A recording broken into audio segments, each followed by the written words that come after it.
Sir আপনাকে হোয়াটসঅ্যাপে calling দিয়েছি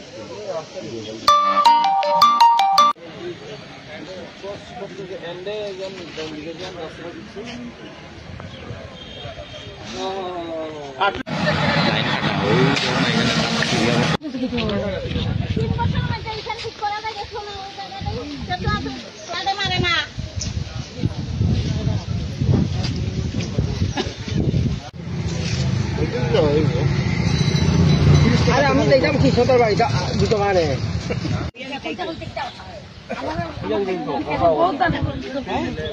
কইতে কইতে বাড়ি তো বিয়ার দেন দেয় না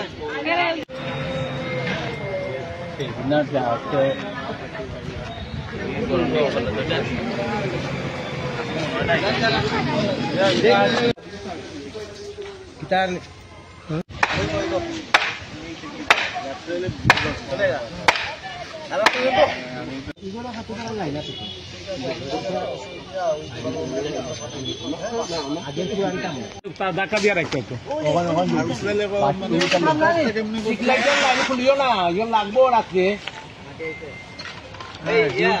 মানে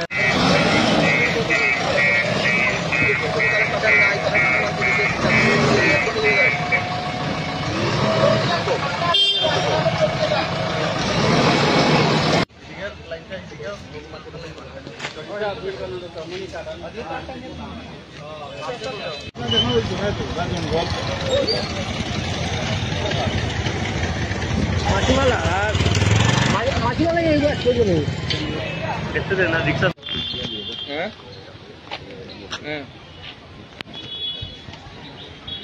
সারা দিন কাছে আগে দিকে আসছে এদিকে জানাতে লাগবো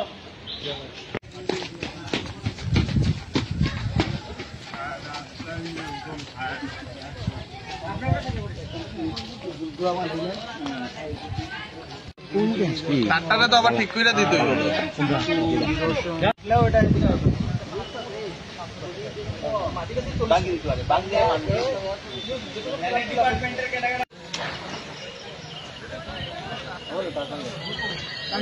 টান মারবো কোন দিকে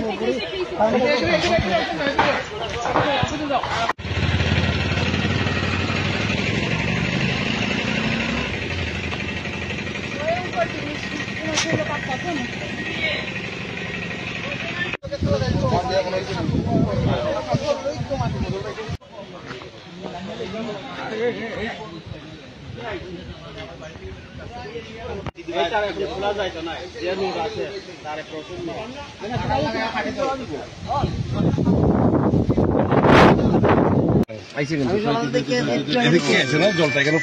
দেখলাম আমিও তো খবর পাইয়া মোবাইলে দেখলাম যে এরকম একটা ঘটনা ঘটছে সকালবেলা আমি ওইদিকে মনে করে গেছি 5টা সাড়ে 5টার দিকে কিন্তু এখন হঠাৎ করে শুনলাম মোবাইলে দেখলাম এই অবস্থায় শূন্য এখানে আইলাম দেখলাম পুলিশ প্রশাসন আছে ডজার ফজার আছে কাজগুলো তারা উদ্যোগ নিছে কাজ শুরু হয়ে যাবো এর মধ্যে দপ্তর হয়তো এটার নজর দিছে দায় দায়িত্ব নিয়ে নিছে কাজ শুরু হয়ে যাব দেখতেছি এখানে ডজার ফজার আছে আশা করি অতি সত্তর মানুষের চলাচলের যাতে অসুবিধা না হয় আশপাশে এলাকার মানুষের যাতে কোনো অসুবিধা না হয় বাড়ি ঘরের যাতে কোনো ক্ষতি না হয় আর এমন বিশেষ না রাস্তাটা তো অল্প দেখা যেতেছে ভাঙছে হয়তো কোনো কারণে এটা দুর্বল হয়ে পড়ায় দীর্ঘদিনের পুরানো বাঁধ ভেঙে গেছে গা।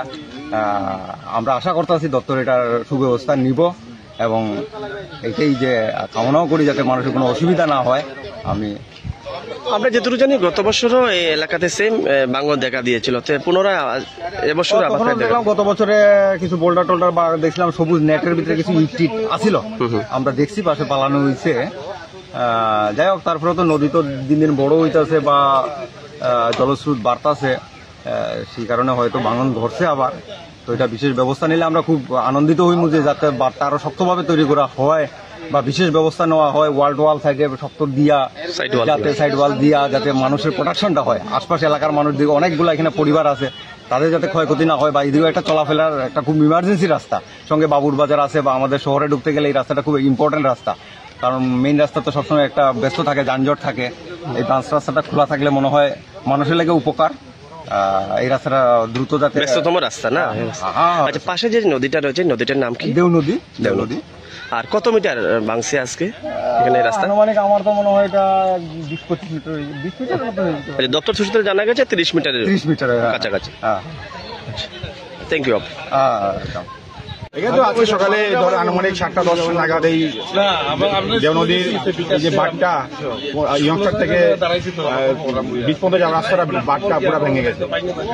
যে রাস্তাটা রয়েছে এটা কি কুমারঘাট দেওহাট থেকে পুরাতন শিবতলী যাওয়ার যে রাস্তাটা, এই রাস্তার মধ্যে এই ঘটনা ঘটেছে। যে পাশে যে নদীটা দেখতে পাচ্ছি আমরা, মানে কোন নদী? এটা হলো দেও নদী। আচ্ছা, হঠাৎ করে রাস্তা ভেঙে নদী গর্ভে চলে গেছে, এতে ক্ষয়ক্ষতি হয়েছে? ক্ষয়ক্ষতি ওই মানুষের বাউন্ডারি বেড়া গাছপালা এগুলি সব ধুয়ে নিয়ে গেছে, গাছপালা, কিন্তু ঘরের ভিতরে এখনো যায়নি জল। আচ্ছা, কত মিটার ভাঙ্গা নদী গর্ভে গেছে? তো মোটামুটি বলেছে 200 মিটার রাস্তা কাভার করেছে। আচ্ছা, এই এলাকাতে এর আগে কোনো ঘটনা ঘটেছিল? এই তো গতবার তো এমন হয়েছিল, গতবার এই ফ্লাডের কারণে রাস্তা এখানে ক্র্যাক দেখা দিয়েছে, তখনই কিন্তু একটা কিছু অংশ মাটি ভেঙে চলে গিয়েছিল। আচ্ছা, দপ্তর থেকে কোনো ব্যবস্থা নিয়েছে? গতবার কিছু নিম্নমানের রাবিশ করে দিয়েছিল, যার কারণে এটা কিন্তু এখন কোনো কাজ হয়নি। বালিটালি দিয়ে করেছিল, এগুলি বেশি কাজ হয়নি, এই জায়গাটা নদী হবে চলে। কাজটা মানে নিম্নমানের হয়েছে? নিম্নমানের হয়েছে। আচ্ছা, আর মানে কোনো টেকনিক্যালি সমস্যা আছে? টেকনিক্যাল তো এখানে আর কি সমস্যা, ওই কারেন্টের লাইন এখানে কানেকশনটা বন্ধ করে দেওয়া হয়েছে। এই এলাকাতে কেমন পরিমাণের লোক সংখ্যা আছে? প্রায় তো লাখ 1 লাখের মতো আছে জনবসতি।